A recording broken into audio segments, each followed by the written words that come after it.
Okay, welcome back to Prof E Plays. I'm Prof E, and we're back into Cepheus Universal, following our friend Wilbur Orla and friends as far as that goes. Okay, last time was rather eventful in that we did actually encounter the pirates. We managed to fight some off as they were trying to rescue some of their companions. Um, and it was not without cost. I'm just going to put it that way. If you want to know what happened, you can watch the previous episode. So here we are now. I'm just making a quick note as to what session we're in. Um, so we've been traveling. We're on our way back to Masoyama. Let me see if I can pull out the map here just to remind myself and you all kind of where we are physically within the subsector. All right, here we are. There's our map. Right, so we had been here. We were trying to get back down to Matsuyama here. Because we only have a jump drive that's capable of a 2 parsec jump, we jump from here to here. We're going to be jumping from here to here after that. But we stopped last time in our process, which I got from the Zoser Solo supplement. Remember, they have a number of different kind of approaches that you can take in terms of how to run things solo. Um, I don't remember what they call them. Do they call them missions? Campaigns. Campaigns, that's it. I've actually printed off the different campaign types now. I like to have each of them in kind of their own booklet, as I've mentioned before. So we're just doing kind of the generic traveler campaign at this point. And we have arrived at a new planet. And what that means is that I need to do a world encounter check. And we stopped right before that world encounter check here on Baziotun, however you want to pronounce that. Now, to provide context for this encounter, just remind me a little bit about this particular system. What we know about it is that this planet has no water and no life and a very thin atmosphere. The few settlers on this planet were looking to escape the oppression of Masoyama and have succeeded. The cost is that to stay under the radar, they have very little. Okay, now I want to know, have we already checked with them about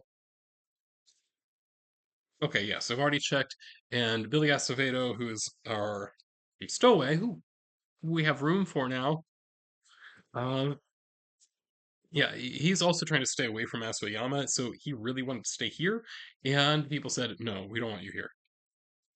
I kind of feel a little bit bad for Billy because it's very clear that nobody wants him. Nobody. Nobody wants the poor guy. But in any case, let's go ahead and roll for World Encounter being the next step as we are here on planet. Okay, so pull up my random tables. This is also from that Zoser supplement. They have world encounters here. It's a 2d6 table, well, because it's a d66 table. All right, 54 is what I've got here, reading from left to right. 54 interesting individuals make life hell for you, specifically colorful locals. So I'm supposed to roll on the colorful locals table. Where's the colorful locals? Oh, it's the first table. All right. Professor needs more sleep. Semester's starting very, very soon, and it's going to be an adjustment, let me tell you. Okay, so government officials. That's bad. Okay, so now there aren't very many people here, right? So our world encounter is government officials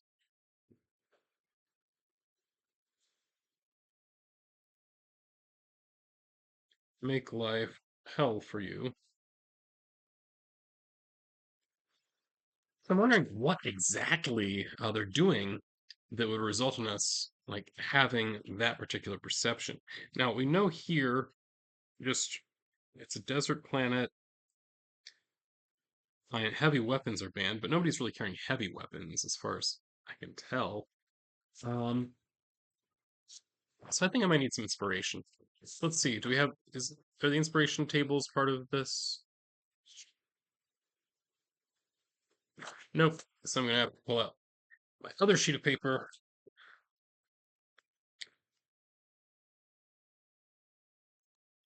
Here we are, my cheat sheets or quick reference sheets. There's no cheating here. It's just referring. That's what it is. I'd like my students to suggest that. Okay. All right. So we are in a. Okay, looking. Maybe I'll go action personality. Action is 24. Action 24. Deflect. So what are they deflecting? 14. Deflect talented.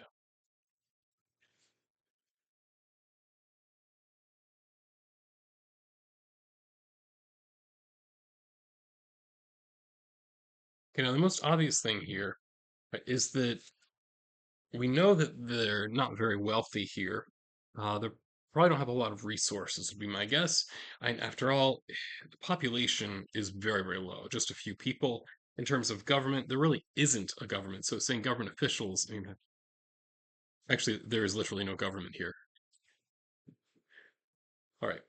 How we have a low law level with zero government, I think that might just be me not being very careful in how I was reading the world creation rules. But in any case, this Flex talented. I mean, the obvious thing to me is that they're going to try to target somebody we have that has significant talent and is going to try to convince them to stay here. That is what I'm imagining here. So the question is, who do we have in our party that is sufficiently talented that they would want to try to keep them? Well, let's see. Wilbur, I mean, he's reasonably good at forgery, but that doesn't feel like the kind of skill that we necessarily need here. Hazel, fairly good at navigation. Again, I don't feel like these people want like a navigator or a pilot, so Sonia, probably not Sonia either. Now, William is somewhat high in engineering and computer. That might possibly, well, okay, the engineering not so much because they're not really using engines. Computer, possibly. They don't have very high technology level. Having an expert in that might be something that's attractive to them. And then we have Evangelina, who I think is the most obvious candidate here. So I think that is the way that I'm going to interpret it. Is that so when I say deflect talented, I'm going to say that the residents are going to try to convince Evangelina to stay. So the question is she going to be willing to stay or not? Oh, by the way, Billy, I'm looking at Billy's abilities now. Billy actually wouldn't necessarily be a bad person to have join our crew. Specifically because I'm seeing Billy has some comms ability, which he does overlap a little bit there with, I think it's Sonia has comms as well. Yeah, Sonia has a little bit of comms as well, but mechanical, I'm noticing. Because as I was reading more into the skill list and all of that, I think I'd always been treating engineering like it was a combination of engineering and mechanical, but these are two separate things. So engineering is more about running the engine, operating it and the like, and specifically engines. Where mechanical is a bit broader and would capture other pieces of equipment, as well as things like repair, which I don't think engineering necessarily captures so well, certainly not in things that are not engines per se. But in any case, so I think Billy might actually just get integrated into the group here. All right.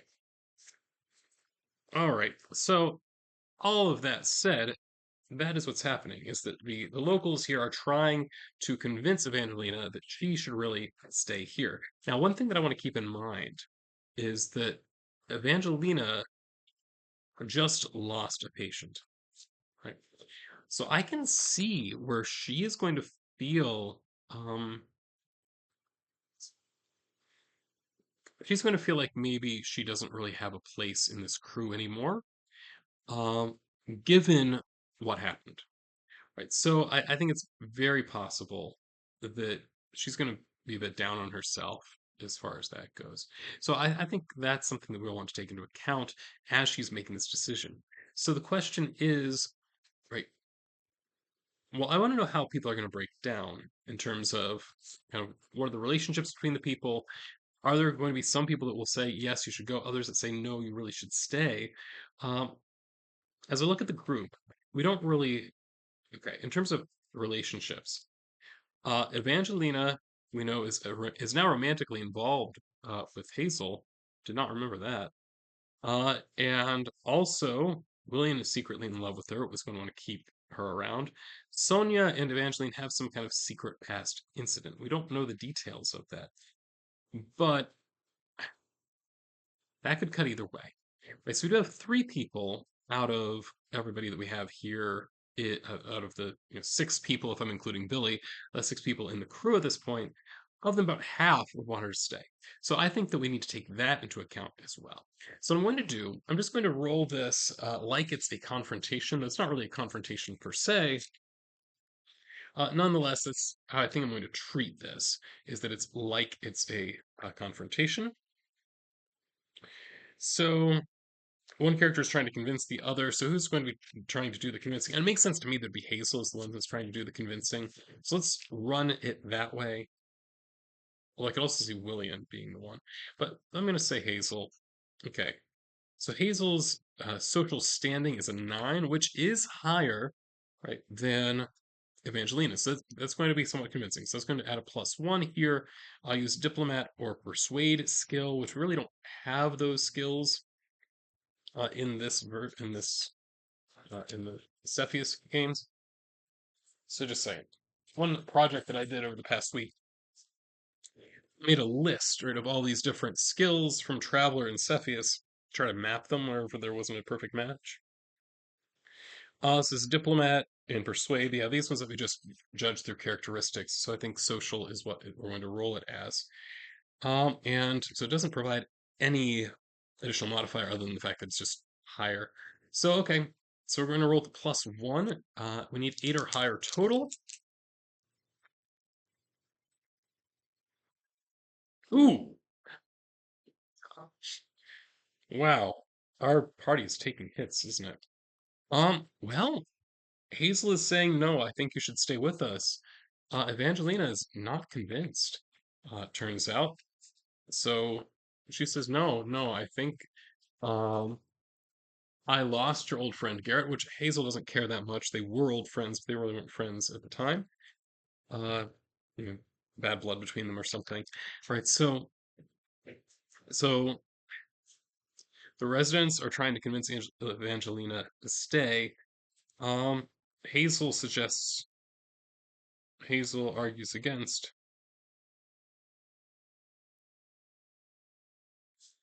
Evangelina is unconvinced.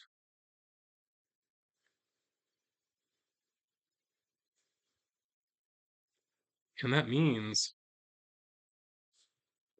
she stays.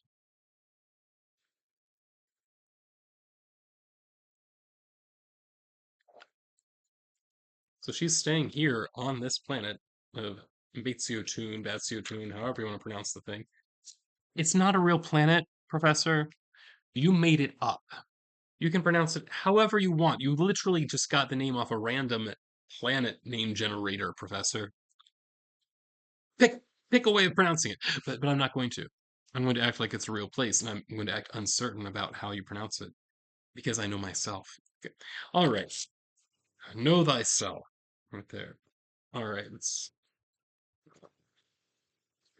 know thyself. I believe it was one of the oh, I forget the names of these sayings, but it was at the Oracle at Delphi. Okay. Maybe Delphi. Okay. All right. So Hazel argues against Evangeline is not convinced by the fact that they really need her.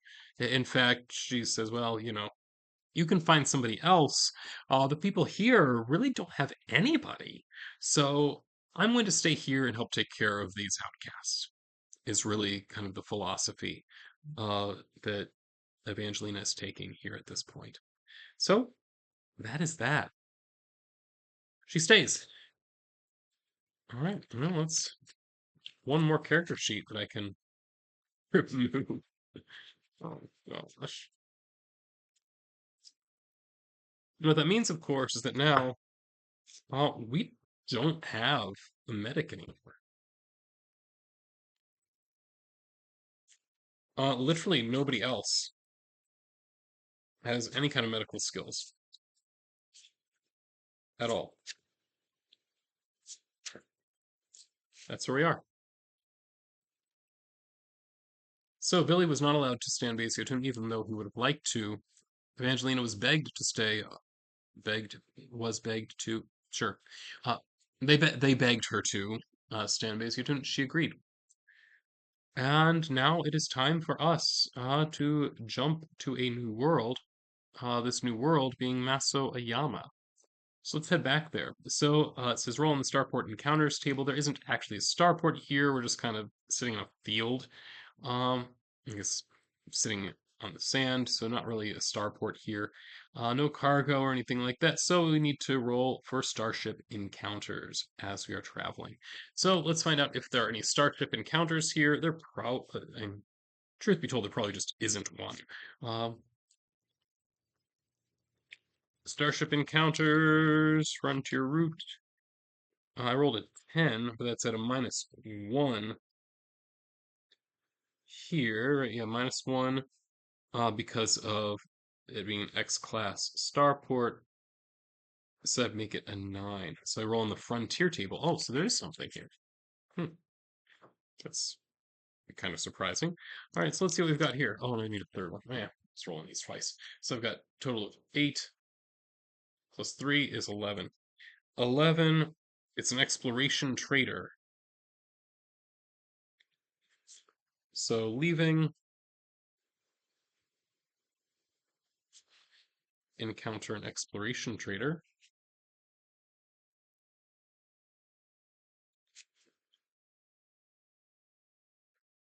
It's a relatively larger ship. It's a 400-ton ship. That's about 4 times as big as our ship. Um, what do we call it? Okay. Well, let's find out what the reaction is.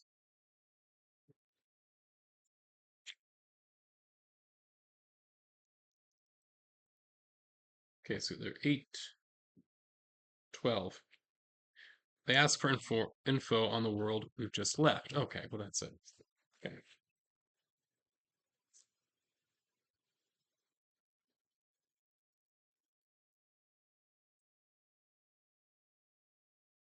Well, in that case, we'll let them know.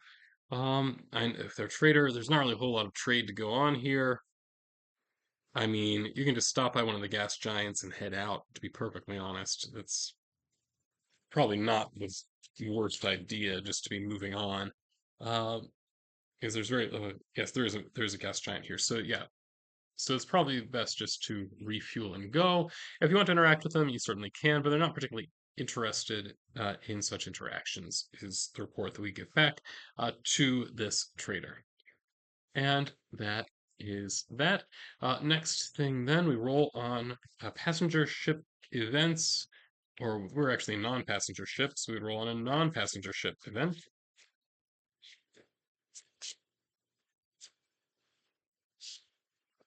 Non-passenger ship events. Okay, here we go. So what's happening in terms of events? 13. What the problem is will probably revolve around one of, oh, it says probably revolve one of the PC skills, status, or situation. So there's some kind of problem.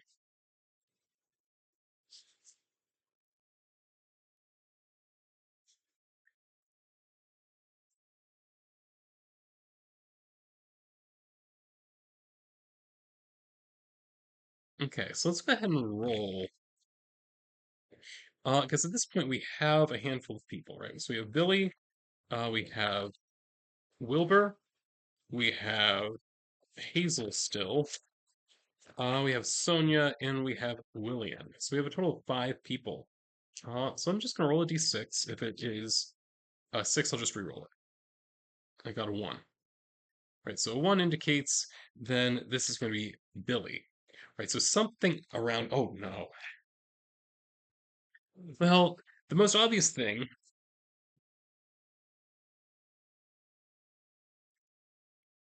Okay, is that Billy.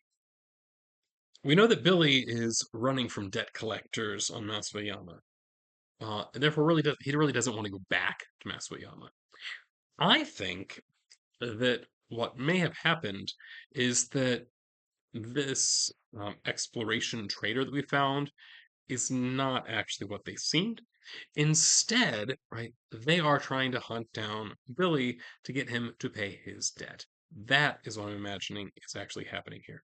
So I think they're going to want to board our ships, right? So it looks like we just give them the information to go, but Billy's like you can imagine kind of in the background on a view screen or something like that. In the course of this communication, they somehow figure out that Billy is there, and someone on this ship is really trying to hunt him down, a bounty hunter, something like that. Right, so he is now going to be targeted. So that means then right, we have a couple options. Um, we could just try to run. Right? So I'm just going to say Billy's recognized. Now, in all these things, we could just try to run from them. Now, we are running from them toward where they would be based because it's on Masuyama that he owes this debt. Right, so running here, okay. We could just, throw him under the bus. That's also perfectly possible. He was, after all, a stowaway. On the other hand, right, does he have skills that are now more important? Mm, not really, actually. Actually, we can just we can just toss him. Just throw him to the wolves. So I think there's going to be disagreement about what they should do. Okay, that is how I'm imagining this is going to go. So I think, just thinking about the personalities involved, who is this going to want to get rid of Billy? Who's going to be upset at the moment? Right. So who's the argument going to be between? Now, Billy at this point doesn't really have much relationship with anyone. So I'm thinking personality wise. Okay. Now Sonia she's optimistic and determined. So that might make her more inclined, right, to try to keep him on board and say, oh, no, we can outrun them. Something like that. Now, Wilbur, I believe, um, he tends to be much more practical as far as that kind of thing goes. He's a risk taker, though, with a facade of confidence. So I can see him actually being on the same side this time. Hazel, I forget, I don't know too much about her personality, actually. Um, Maybe they're all kind of on the same side. Okay, no, okay. Willian is not. I forgot. Willian, selfish, focused on reward. He's going to be the one saying, "Oh no, we should just throw him to the wolves. I'm sure there's a reward involved. Let's just hand him over and be done with it." Right. So maybe that is who the confrontation is going to be between. Is going to be between Willian and the most obvious here would be Billy himself. Billy's not in a good situation to win a confrontation because his social standing is really, really low. It is literally a two. When I rolled up Billy's character, I got so many twos. He's a really pathetic person. Very low education, very low social standing, very low dexterity. Maybe he really probably belongs on this ship. But he has the problem that somebody of much greater social standing is now arguing against him being on this ship and is saying we should just throw him to the wolves. And that is, in fact, what I'm rolling for now. The convincer's Soch is double or higher than the opponent, so it's at a +2. Remember, 8 or higher indicates the argument wins. That is a 7. 7 plus 2 is a 9. So, yeah, Billy recognized by the bounty hunter. The crew turns him over.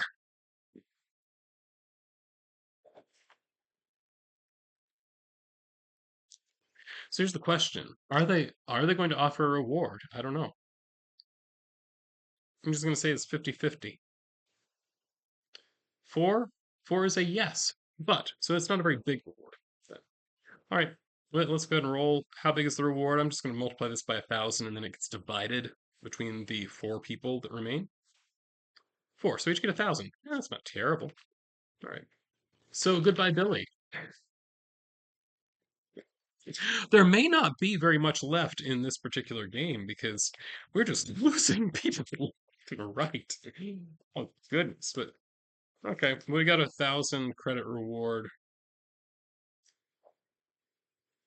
each.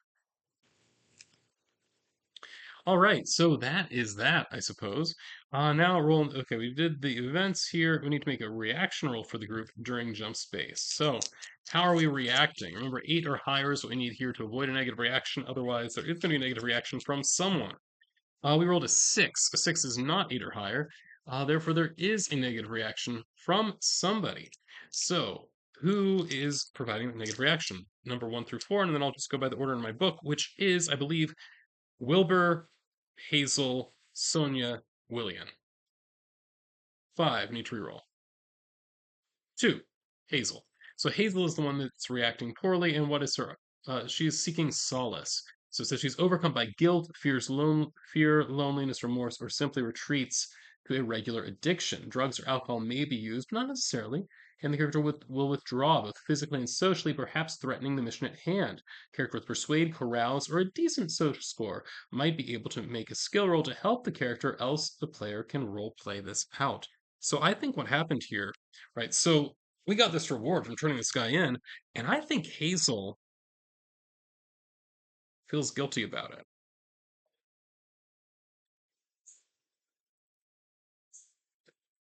Now, I think it makes sense to me that Wilbur, who also, by the way, has the carousing skill, is going to try to convince her that no, in fact, this was okay. Remember, he was, after all, a stowaway, right? Which that's a pretty serious thing to do to people. So I think that um, Wilbur's going to try to comfort Hazel about this. And remember, odds are he was going to get caught anyway. Right, when we went to back to Masoyama is kind of the claim here. So let's see whether that is convincing or not. And I'm going to roll here just 2d6 plus 1 because it's a skill of 1. It's a 6. Nope, unconvincing. So Wilbur tries to convince, or tries to comfort, unsuccessfully.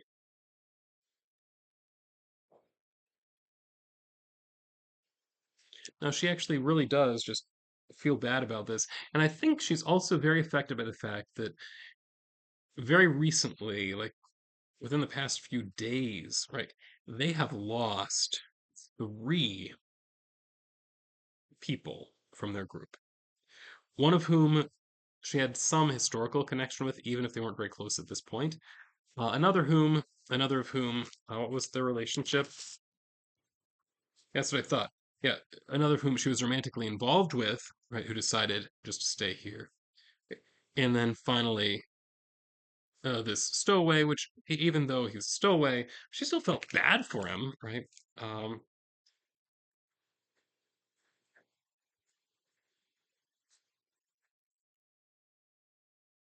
just making some notes here about where people are ending up. So Billy is taken by bounty hunters.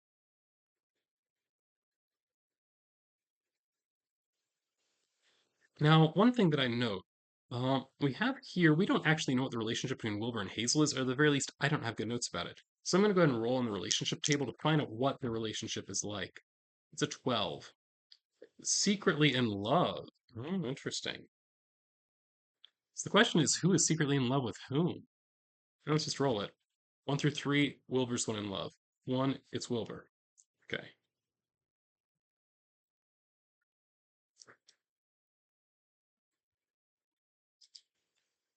Well, that's a really complicated triangle with the original 3, isn't it?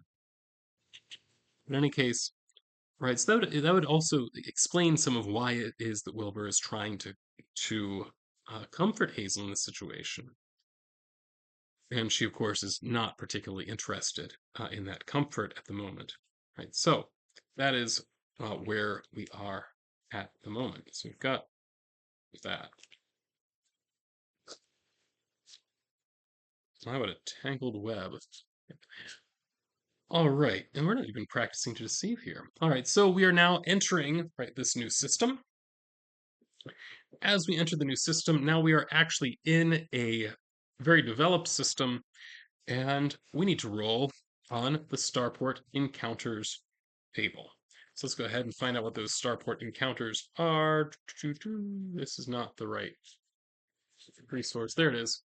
Starport encounter. So we come to the starport, and this is a very well-developed starport. Wait, should we have a starship encounter first? Starship encounter first. This is a major route.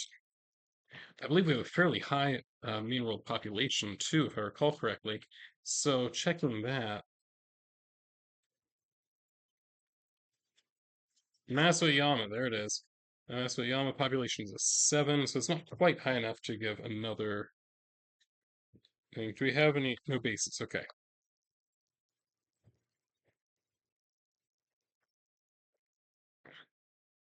3.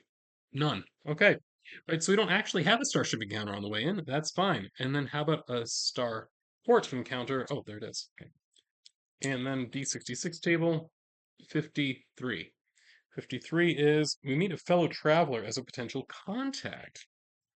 Okay, roll on the reaction table to make their acquaintance, roll on the patron table to determine their identity, record a reaction result. Require a result of 8 plus for a friendship. When met again, roll reaction result or less for assistance, cheap cargo, help in dealing with a problem, etc. Interesting. Okay. All right. So I'm gonna go ahead and I've not been through this process before, so I'm gonna have to kind of make my way through it. So we need to roll the reaction table to make their acquaintance. So NPC reaction, that's it. All right. So what is their reaction to us? It's a 7. So they're neutral. Okay, what does it then say about that? They need to roll on the patron table, determine their identity. So the patron identity is 61. 61, it's a smuggler. Right, so we meet a neutral smuggler. All right. Record the reaction result. So it's reaction of 7.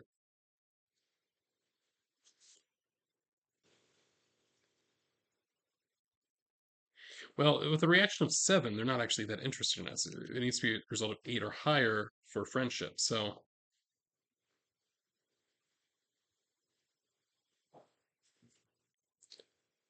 right, so we're not going to be rolling against them at all.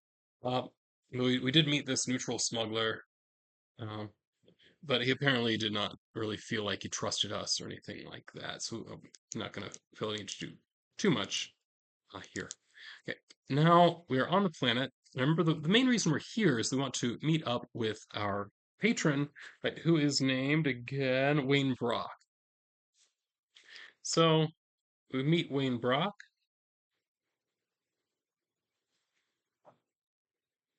to report regarding the pirates that we met a session or two ago. All right, now remember his payment for us. I think this is written down elsewhere, isn't it?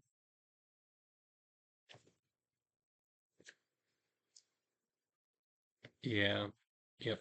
Right. So interestingly, they don't actually say right in the solo thing how much you get paid for these types of things. Instead, I have to go right to playing Solo Classic Traveler, which this version is not out anymore. There's now a new version of it, but it does give us a sense of how much they should be paid. I want to say it's typically 800 for a limited mission. This would be an extended mission, several days, a couple of weeks. Well, this is definitely going to be a few weeks because remember, every time we jump, that's another week, right? So we're talking about like we've been on this mission for over a month, and that's going to be if an extended mission involves traveling to a nearby star system, offer 8,000 credits each. That's a lot of money, actually.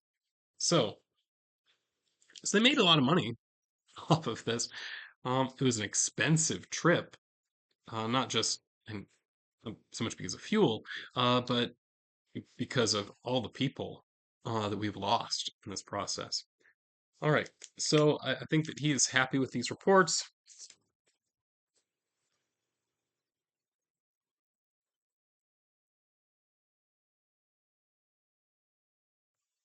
Now, this is where, remember, the purpose of this type of mission was that I wanted my folks to end up with a ship. So I'm kind of inclined to say that the payment, instead of being 8,000 apiece, he is going to let them keep this tiny little ship, which is not a very good ship, let's be perfectly honest. It's not a great ship. But there are some possibilities with this ship. We'll just keep that in the back of our mind for the future. Right? So he suggests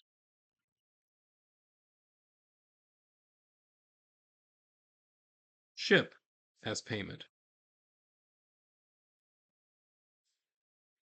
So now the question is, are my people going to be inclined to accept this ship? Now remember, the ship itself is not great. Um, the one thing it has going for it is that it's not nearly as slow as ships can be. If I turn back here, let's see if I can find where this thing is. Yeah, so it's called the Ingenuity. It is a scouting type of ship. Is really what it's better at. So the big thing that it has going for it is that it has a jump too, and it's a very small ship. So, but it's not very strong. It has very little space in it. Like there literally is zero space for cargo. We don't have any weapons. We just have basic sensors, right? So, like the really good thing about it is that it can jump. That's basically it. Okay. So, so are we going to accept the ship as payment or not? Here's the thing, though. Even though it's pretty small, even a small ship has a really high value, which suggests then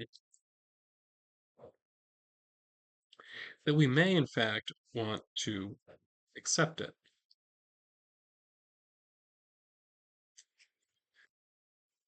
All right. So let's see. So what are we going to do? Maybe I should have the people vote. Like, are they willing to accept this ship? This ship. Um, Wilbur Orla. Given his personality, now remember he does have a background. Okay, I think that he might see some potential here, and that we might be able to use this ship to trade up to another one. I'm just gonna lay that out there because one of the possibilities is for us to find a derelict ship somewhere, right? Then go and fix the derelict ship, so then we can claim that one, right? So that would be a possibility. If we can find a derelict ship and claim it for ourselves, then that would be potentially worth a lot, actually. Right? So that is a possibility we need to keep in mind. Um, now it has to be like truly like salvaging the thing, right? So we're not just stealing a ship, but it's a possibility. So maybe we could do that. That'd be risky, but it's possible. Right? So I think that Wilbur has that in mind as a possibility. Now, Hazel, remember her background? She's a merchant. Uh, I didn't roll much about her personality. Now she is still seeking out this missing friend of hers, right? Uh, her, her former lover Charles, right? Who went missing. Would she like to have a ship? Maybe, maybe that would give her much greater ability to like go about and to search for him. And I think that she and Wilbur have very different reasons for saying yes, but I think they both probably side with saying yes. When we look at Sonia's personality, she's optimistic, she's determined. I think that she might think that they can make a go of it with their own ship. What they're going to do with that ship is a fair question. How about William? Also, merchant background, selfish, focused on reward. He wants recognition, fame, a name for himself, these types of things. So I could see him going for it as well. I think they're going to accept, right? So I'm just going to say they accept the chip. So now they have a ship, wonderful, and they're going to figure out what they're going to do now they have their own ship. As for now, this is Prof. E signing off.